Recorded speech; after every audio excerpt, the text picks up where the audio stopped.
Hey everyone, it's Kazlo and welcome back to my channel. It's time for the next segment of my RPG Club playthrough of the classic JRPG, Chrono Trigger. But first, what is the RPG Club? I've been an avid listener of the podcast RPG The After Years, and its predecessor RPG The Golden Years. The podcast focuses on RPG reviews and news. They regularly do a community event known as the RPG Club. Imagine a book club, but for RPGs. They break up a community-chosen RPG into digestible chunks, usually about 5 hours, and discuss those segments every 2 weeks like a book club. If you want to check out RPG The After Years, you can find a link in the description below.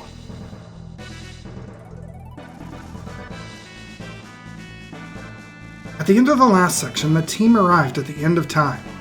This area serves as a hub of sorts between various timelines. Additionally, Specchio will grant characters the ability to use magic. Ultimately, an old man here tells the team they should return to their own time if the team wants to stop Lavos, so that's our next stop. Taking a portal from the end of time to 1000 AD leaves the team inside a house full of monsters. The monsters don't attack though, and instead inform the team that those around the village won't be willing to help them, and likely treat the team with disdain. However, they can find a man outside of town that likely will help the team. Exploring around town, the team learns that the Fiend Lord summoned Lavos 400 years earlier, so now the team knows the time period we need to go to stop Lavos. The man outside of town mentioned by the monsters turns out to be a blacksmith named Melchior, who sells weapons at a reasonable price. After gearing up, the team explores the nearby cave, which ends up dropping the team off at Luca's house. The team quickly heads to the Millennium Fair to take the time gate there to arrive back in 600 AD. However, when the team tries to take the bridge to the southern continent, they find the Guardia army facing off with monsters. After a short detour to get some army provisions from the castle, the team clears all the monsters from the bridge and faces off with a monster created by Ozzy, a general in the Fiend Lord's army. With the monsters defeated, the team explores the southern continent. After navigating a forest, the team stumbles on Frog's house. However, Frog refuses to help the team, saying he isn't a hero. In the nearby town of Por, the team learns that the legendary hero who will defeat the Fiend Lord turns out to be a child named Teta, who headed north to the Dendaro Mountains. Climbing the mountains, the team encounters Teta a couple of times, who runs off scared. At the top of the mountain range, you encounter two strange creatures named Masa and Moon, who challenge the team. After defeating the two, the team obtains the broken blade Masamune. Returning to Por, Teta admits he obtained the hero's badge because Frog had dropped it, and he gives it to Chrono. Returning to Frog, he recognizes the mark, but doesn't want it, walking away. The team then discovers that Frog is in possession of the Masamune's hilt, which is engraved with the name Melchior. Returning back to Melchior's house, he tells you he needs an item from a long time ago to repair the sword, a shiny stone of sorts. Luckily, the team has a time gate to the ancient past, ending up in the time of cavemen. Visiting that time, the team encounters a woman named Isla, who offers the shiny stone to the team if Chrono can outdrink her. After winning the contest, the team awakes hungover to discover someone has stolen their gate key. After recovering the gate key from a dinosaur-like people, the team returns to Melchior to reforge the Masamune.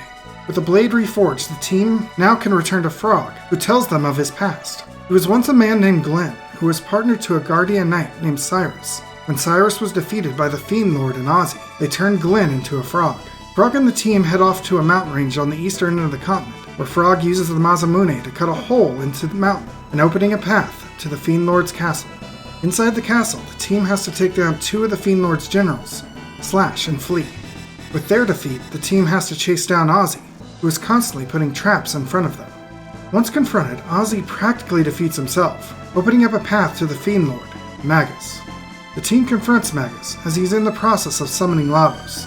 After a tough battle, the ritual is interrupted, and a time gate opens up, where the team reawakens in Isla's tent in the ancient past.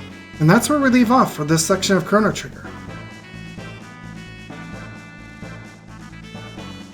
Once again, Chrono Trigger impresses with its brisk pace. As you can tell from my story breakdown, we do a lot in this section. Although, remembering my other times playing the game, this is usually the part where most of my playthroughs end.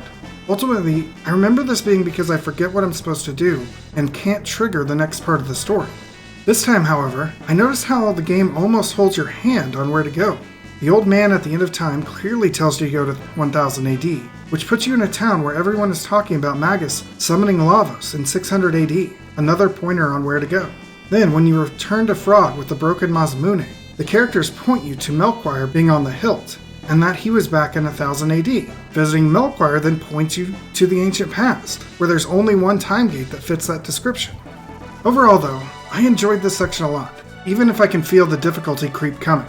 The Magus fight was a very difficult fight, where I practically could only attack with Frog, and the occasional counter from Chrono, while Chrono and Marl were on standby for AoE healing when I needed it. And I needed it often. I think I may need to do some grinding in the next section. But that's it for this section of the Chrono Trigger RPG Club. If you want to follow along with what happens next, be sure to hit that subscribe button to see new videos when they are posted.